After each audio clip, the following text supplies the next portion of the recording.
خوف اور دہشت میں مبتلا قید لمحوں میں آپ سب کو خوش آمدید۔ میرے چینل کو لائک اور سبسکرائب کریں اور بیل آئیکن کو لازمی ہٹ کریں تاکہ میری آنے والی ویڈیوز آپ کو وقت پر مل سکیں۔ میں 3 بڑے بھائیوں کی اکلوتی چھوٹی لاڈلی بہن تھی۔ مجھ سے 2 سال بڑے میرے بھائی عدنان تھے، جو اپنی وفات سے فقط 1 ماہ پہلے اپنے دوستوں کے ساتھ سیر و تفریح کی غرض پہاڑی علاقے گئے تھے، جس کے لیے انہوں نے بڑی مشکل سے امی ابو سے اجازت لی۔ دراصل وہ کافی لاؤبالی اور غیر سنجیدہ فطرت کے مالک انسان واقع ہوئے تھے، اس لیے امی ابو ان کے شہر سے باہر جانے کے حق میں نہ تھے۔ بہرحال بھائی نے کسی طرح بھی انہیں منایا اور چلے گئے، مگر وہ یہ نہیں جانتے تھے کہ یہ سفر ان کی زندگی کا آخری سفر تھا۔ وہاں پہنچ کر بھائی نے 2-3 دن کالز کر کے اپنی خیریت بتائی، مگر پھر ان کی کالز آنا بند ہو گئیں۔ ایک دن امی نے پریشان ہو کر ان کے دوست کو کال کی تو پتہ چلا بھائی سو رہے ہیں اور یوں بھائی سے بات نہ ہو سکی۔ پھر 2 دن بعد بھائی گھر واپس آ گئے اور انہیں دیکھ کر امی کی پریشانی دور ہو گئی، مگر بھائی کو دیکھ کر میں چونک گئی۔ وہ بدلے بدلے لگ رہے تھے، صاف لگ رہا تھا وہ بھائی نہیں بلکہ کوئی اور ہے، کیونکہ وہ اتنے خاموش اور سنجیدہ نہیں رہتے تھے، بلکہ کافی ہنسمکھ اور زندہ دل انسان تھے، اور میرے ساتھ تو ان کی خاصی دوستی تھی، مگر جب سے وہ واپس آئے تھے میرے ساتھ بھی بے حد سنجیدگی سے پیش آ رہے تھے۔ گھر آ کر وہ سب سے رسمی سا ملے اور اپنے کمرے میں چلے گئے۔ سفر کی تھکاوٹ کا سوچ کر کسی نے ان کے رویے کی طرف توجہ نہ دی، مگر میری حساسیت اپنے بھائی کی طرف سے مطمئن نہیں ہو رہی تھی۔ اس دن شام دیر تک جب وہ اپنے کمرے سے باہر نہ نکلے تو امی کے کہنے پر میں انہیں کھانے پر بلانے کے لیے گئی۔ 2 بار دستک دینے کے باوجود اندر سے کوئی جواب نہ پا کر میں دروازہ کھول کر اندر داخل ہو گئی۔ کمرے میں مدھم سی روشنی تھی اور ناگوار سی بدبو پھیلی تھی، اور بھائی کمرے کے بیچوں بیچ بیٹھے آنکھیں پھاڑے اپنے سامنے دیکھ رہے تھے۔ وہ منظر اتنا پراسرار معلوم ہو رہا تھا کہ میری ہلکی سی چیخ نکل گئی۔ میری آواز سن کر بھائی نے چونکتے ہوئے میری طرف دیکھا۔ ان کی شکل دیکھ کر میں لرز گئی۔ او میرے خدا! سرخ انگارہ آنکھیں اور وحشتناک چہرہ! مجھے آج بھی وہ منظر یاد آتا ہے تو خوف سے جھرجھری آ جاتی ہے۔ وہ ہرگز میرے بھائی تو نہ تھے، وہ تو کوئی اجنبی خوفناک مخلوق لگ رہی تھی۔ میں بھی کچھ کہہ بھی نہ پائی تھی کہ بھائی نے انتہائی سخت لہجے میں کہا، کیوں آئی ہو؟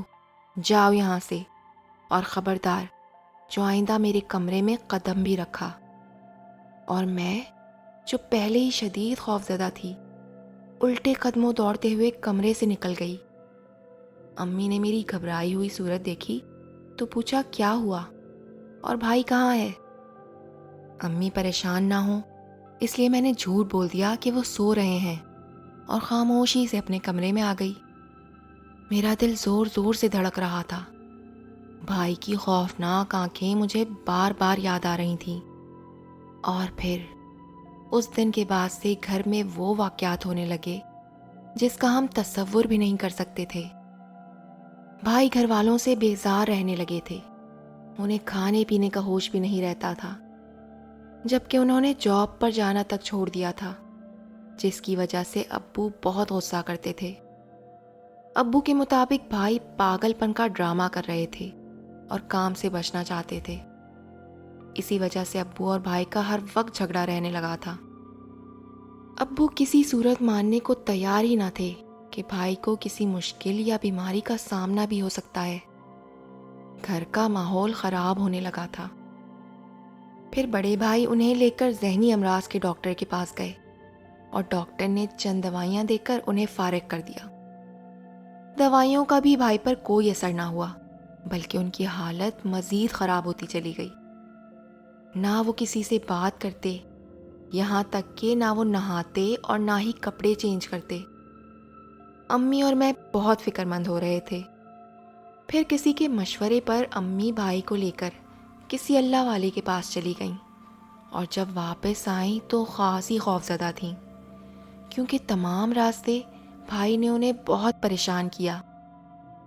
ان پر دم کروانے پر وہ امی پر خاصے برہم تھے اور یہاں تک کہ امی کو جان سے مارنے کی دھمکی تک دے دی تھی۔ دراصل دم درود کروانے سے بھائی خاصے بے چین ہو کر آپے سے باہر ہو گئے تھے۔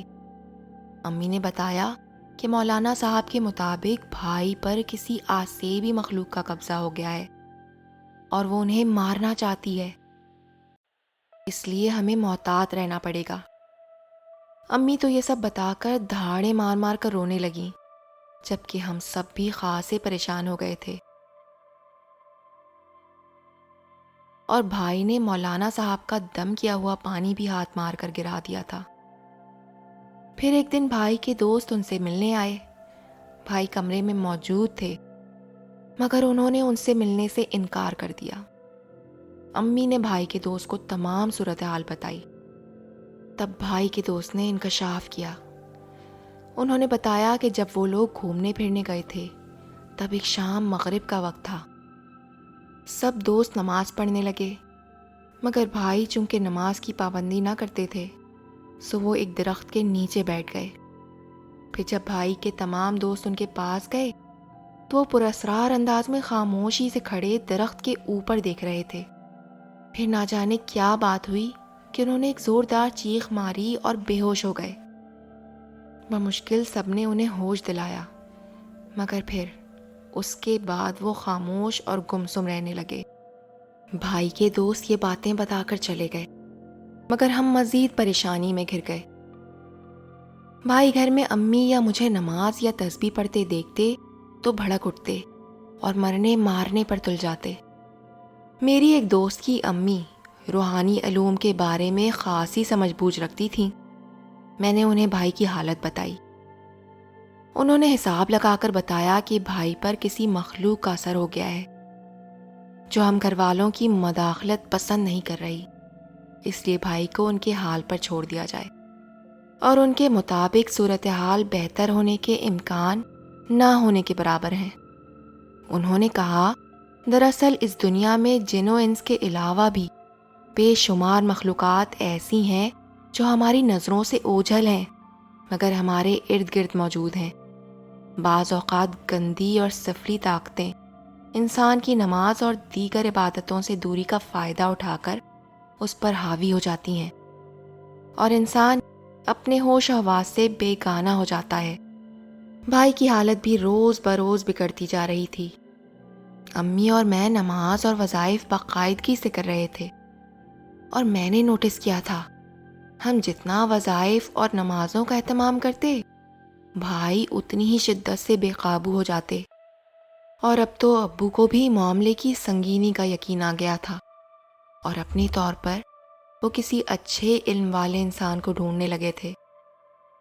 اس دوران ایک رات امی نے خواب میں دیکھا بھائی کے کمرے سے ایک نہایت خوفناک صورت عورت نکل رہی ہے اور امی اسے گھر سے بھگا رہی ہیں، جبکہ وہ امی کے اوپر زور زور سے ہنس رہی ہے۔ امی نے اپنا خواب سب گھر والوں کو رو رو کر بتایا، جس سے ہم سب گھر والے پریشان تو ہوئے مگر ہم نے انہیں حوصلہ دیا، جبکہ ادھر بھائی نے ایک دو دفعہ خود کو مارنے کی کوشش بھی کی تھی، جس کے بعد سے ہم سب ان پر کڑی نگرانی کر رہے تھے۔ مگر پھر ایک رات وہ ہوا جو کسی کے وہم و گمان میں نہ تھا۔ رات کے وقت بھائی کا دھیان زیادہ تر امی رکھتی تھی، اور اس رات امی کی طبیعت کچھ خراب ہونے کی وجہ سے ان کی آنکھ لگ گئی۔ آدھی رات کو عجب ہلچل سی ہونے پر امی ہڑبڑا کر اٹھ گئیں۔ وہ بھاگتے ہوئے بھائی کے کمرے کی طرف لپکیں تو انہیں محسوس ہوا جیسے وہی عورت بھائی کے کمرے میں داخل ہو رہی ہے، اور پھر زور سے بھائی کے کمرے کا دروازہ بند ہو گیا۔ امی نے شور مچاتے ہوئے گھر والوں کو آواز دی۔ ہم سب بھاگے بھاگے بھائی کے کمرے کے باہر پہنچے۔ ان کا دروازہ اندر سے لاک تھا، جبکہ کچھ دن پہلے بھائی کے کمرے کا لاک نکال دیا گیا تھا تاکہ وہ کمرہ اندر سے بند نہ کر سکیں، مگر اس وقت کمرہ نہ جانے کیسے اندر سے بند ہو گیا تھا اور کھل نہیں رہا تھا۔ اور پھر گولی چلنے کی زوردار آواز آئی سب دہشت زدہ سے اپنی اپنی جگہ جم گئے۔ پھر خود بخود دروازہ اندر سے ان لاک ہو گیا۔ بڑے بھیا ہمت کر کے اندر بھاگے تو وہاں کا منظر دل دہلا دینے والا تھا۔ بھائی نے خود کو گولی مار کر ہلاک کر لیا تھا۔ وہ سب کیا تھا، کیسے ہوا، یہ سب آج تک ایک معمہ ہے جو کبھی حل نہ ہو سکا۔